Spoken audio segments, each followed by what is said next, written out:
माँ की दुआ का मौजज़ा। ज़िंदगी में कई ऐसे लम्हे आते हैं जहाँ डॉक्टर हाथ उठा देते हैं, लोग उम्मीद छोड़ देते हैं, लेकिन एक शख्स होता है जिसकी दुआ आसमां को फैसला बदल देती है।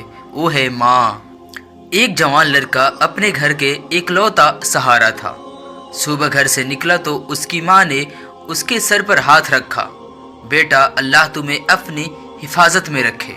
उस दिन ये दुआ किसी और ही रंग में कबूल होने वाली थी। लड़का रास्ते में जा रहा था, एक ट्रक बेहिसाब स्पीड से आया और एक पल में सब कुछ बदल गया।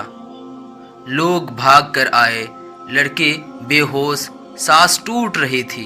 हॉस्पिटल में डॉक्टर ने माँ से कहा, अम्मी जान आपके बेटे की हालत बहुत ही सीरियस है, अगले कुछ लम्हे बहुत ही भारी होने वाला है।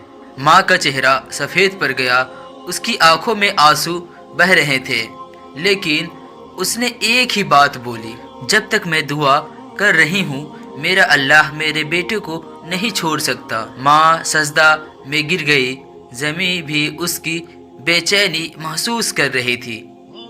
या अल्लाह अगर मेरे बेटे से कोई गलती हुई है तो मुझे सजा दे, लेकिन मेरे बच्चे को मुझे वापस दे दे। उसकी हर दुआ उसके दिल के दर्द से निकल रही थी, आसमान तक पहुंच रही थी। थोड़ी देर बाद डॉक्टर वापस आते हैं और बोलता है, जो नहीं होना चाहिए था वो हो गया।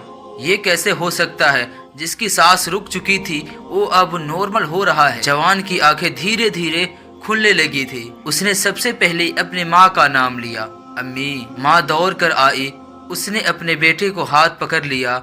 उसकी आंखों में बारिश शुरू हो चुकी थी। मेरा अल्लाह कभी माँ की दुआ को बेअसर नहीं होने देता। डॉक्टर भी हैरान थे, मगर माँ को सच पता था। दुनिया में बहुत सी दुआएं होती है, लेकिन एक दुआ सबसे ज़्यादा ताकत रखती है, वो है माँ की दुआ। वो दुआ कभी रद्द नहीं होती, कभी वापस नहीं जाती, कभी बेअसर नहीं होती। अपनी माँ की कदर करो, क्योंकि दुनिया में एक ही शख्स है जो आपके लिए मौत के फैसले तक बदलाव सकता है। अगर ये कहानी दिल को छू गई तो कमेंट करो और माँ के लिए अपने कमेंट में कुछ लिख दो, प्यारी सी लाइन। माँ की दुआ सबसे बड़ी होती है, कुछ भी ऐसी लाइन लिख दो जो सबके भा जाए।